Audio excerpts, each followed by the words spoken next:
Close Sports Pulse NFL insiders Lindsey Jones and Lorenzo Reyes discuss the matchups that will determine if the Jaguars or Patriots will represent the AFC in the Super Bowl. USA Today Sports imagine Bill Belichick playing the video clip to make a point during a New England Patriots team meeting as they ramp up for yet another AFC championship game. It's Jalen Ramsey, full of youthful vigor and bravado, during the celebration at Everbank Field on Sunday night, after the Jacksonville Jaguars returned from Pittsburgh and their smackdown of the careless Steelers. "Y'all make sure y'all bring that same energy out here next week and the week after," Ramsey, the All-Pro cornerback, shouted to fawning fans. "We're going to the Super Bowl. And we're going to win that bitch. TSK, TSK." Ramsey pulled a Le'Veon Bell, intentionally or not, showering the Patriots with a helping of disrespect. Ramsey should be confident, and it was probably easy to get caught up in the emotion of the moment. Jacksonville hasn't been to an AFC title game since the 1999 season. But there's something to be said for the one game and it might over aspect of the NFL playoffs.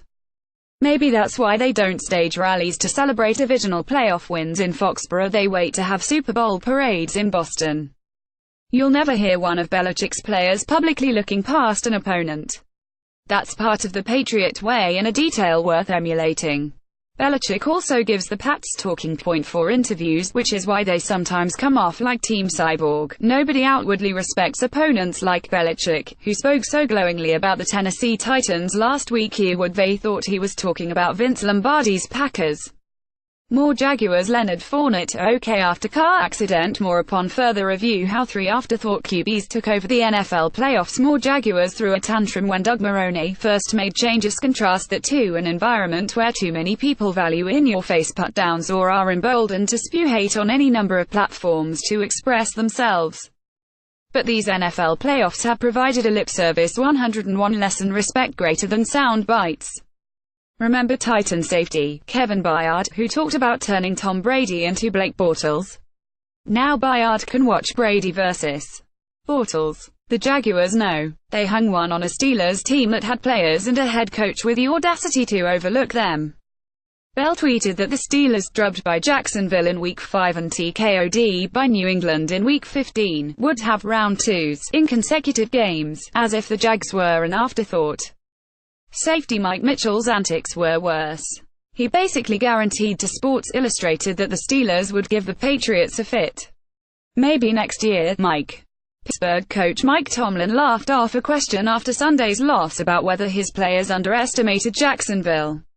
But really, the last laugh is on Tomlin, who proclaimed during a November interview with his former boss, Tony Dungy, that there would be 2 games against the Patriots. At least Steelers All-Pro guard David DeCastro acknowledged the silliness. "It's embarrassing," DeCastro said, via the Pittsburgh Post-Gazette. "It really is. It just blows my mind. They beat us 309 in Week 5. We played like crap, and we want to talk about New England. I don't know what to say about that. It's just stupid. It's just not what you do. You don't need to give a team like that any more bulletin board material." Reports out of Jacksonville on Monday had Ramsey's teammates and coach Doug Marrone defending his spontaneous exuberance and authenticity. "Trash talk is part of his game. Ask A.J. Green, the standout Cincinnati receiver, who was ejected with Ramsey after the corner got under his skin so much earlier this season that he started throwing punches. If the Jaguars win the next 2, Ramsey will forever have a spot next to Joe Namath. If not, well, talk is cheap. And for some, it indeed has its limits. Yannick Ngakoue, Jacksonville's phenomenal pass rusher, took another tack when asked about Brady on Monday. "I'm not going to be stupid and say I'm going to make him look like another quarterback," Ngakoue said, via the Florida Times-Union. "I have enough respect for him. Write that down. Does any of this make a difference anyway?" With a Super Bowl berth in play, it's hard to believe any player would draw much motivation from bulletin board material. Then again, some people always search for that something extra. That's why Lane Johnson, Philadelphia's All-Pro tackle, was at his locker after beating the Falcons on Saturday wearing a German Shepherd mask.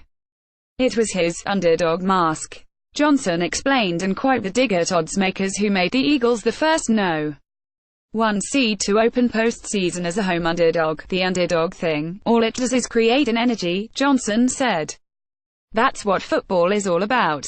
Motivational ploys. trash talking, bulletin board material, optics, whatever. Somehow, these games will still come down to executing the X's and O's, not words.